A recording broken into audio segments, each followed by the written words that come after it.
Hi. Today's wrap-up interview is cut in two parts. We talked really long yesterday, and there were some bloopers that I could have edited out, but the entire interview would still be longer than 10 minutes, so I'd have to cut it in two or edit stuff out anyway, so I decided to put the whole thing online. Um, we were we were both kind of tired, so it's almost a conversation instead of an interview, but it's hard to stay focused when you're so tired. As for the bloopers, I think that since it's live writing, the interviews should seem as live as they can possibly be. So this time, all the bloopers are in. Please don't mock us too much. You should all pester MCM and tell him to speak louder because he's so quiet and my magical technological powers aren't good enough to make his side of the conversation louder without my side becoming shouting. And I think that's it. Enjoy the interview. There will be a link at the end for the second part. And as a side note, all questions are still welcome. So if you have any questions about the plot or characters or about how the live writing event is going, feel free to contact me and send them my way. And I think that's it for today. Enjoy, and hope to see you tonight for more live writing fun. Ciao!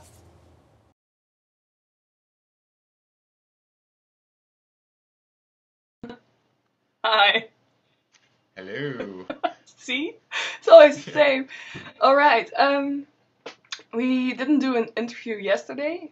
Maybe you should explain why, if you still remember. Yes. That was a long time ago. We didn't do it yesterday because it was really noisy, and then I did another interview, but the video of that apparently didn't turn out very well, so I don't know if that's going to ever be published anywhere, so maybe the audio will. Yeah, And it was really insane. So. I think we should do the audio, but while I'm saying this, I think the audio broke a little bit on this one, but we'll see. So first, question by Nancy or Tenacious N on Twitter. I always want to say Tenacious D. Yeah, me too. How did you came up with the name the Scarlet Lemming? Well, I wanted to come up with something truly absurd because everyone said how much they loved Fish and Chips as a title, and I figured I can't very well come up with a title that's not as good as Fish and Chips. So I knew I'd never be able to beat it, so I thought it has to be something truly silly. And so somebody on Twitter was talking about lemmings when I thought of it, and I thought, okay, it'll be a lemming, and then it'll be Scarlet. And then it's actually originally I called it Crimson Lemming, but that didn't work for me somehow. So it's Scarlet Lemming, and then I had to figure out what the story was going to be because all I had was a title, which is how I usually write my stories. Is I come up with a title and figure out the rest later. Really? Yeah. Oh yeah. Like the new reel. What does that even mean? But that's what I said. I want to make something called the new reel, and then I had to write a story that made it make sense. Cool. That's a really fun fact. Do you know? Sorry. Do you know the game Lemmings?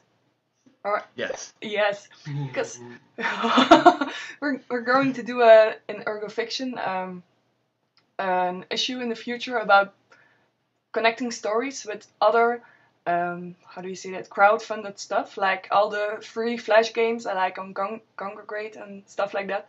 So yeah, this made me think of that game, and I tried to wait to play it on my Mac, but Mac and the old game didn't go together. So I did it a few years ago, but that was the last time I played it. Yeah. Are you gonna do some? Are you gonna do something with the famous nature of the lemming?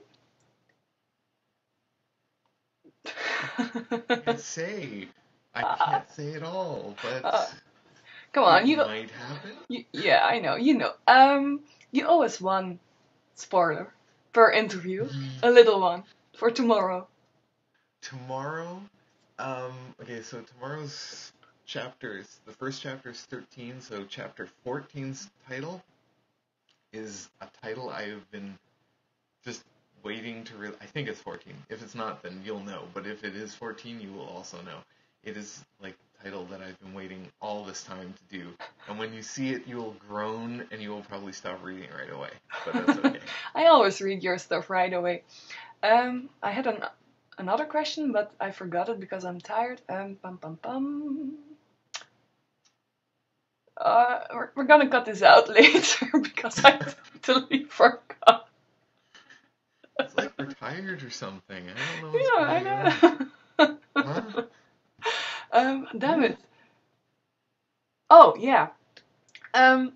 Was it planned to have these question zeros in front of, or is that something that happened while doing the live writing? Well, see, that was the thing. Fish and Chips ended every chapter, and people got to vote on what actually happened next, which is different than live writing, where you get to pick details. Mm-hmm. And so I really wanted to end at least every day with that. It gives you enough time to vote. Yeah.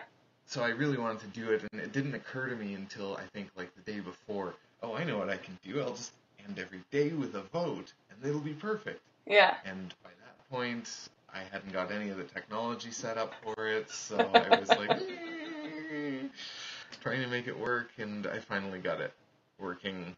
Yeah. Through, Whole Daddy, which is nice. So I just have to. Actually think it's a really good addition to the live writing. Me too. System. And what I always liked about Fish and Chips was that the voting options were also mainly by the readers. Yes. Because most of the vote for what happens next stories are decided by the author, and I'm all for reader interaction. I love how much power we have. Oh yeah, no, that's what makes it more fun actually. Is the idea that it could go anywhere and I have absolutely no control. So. Anzia is the character by Wasai.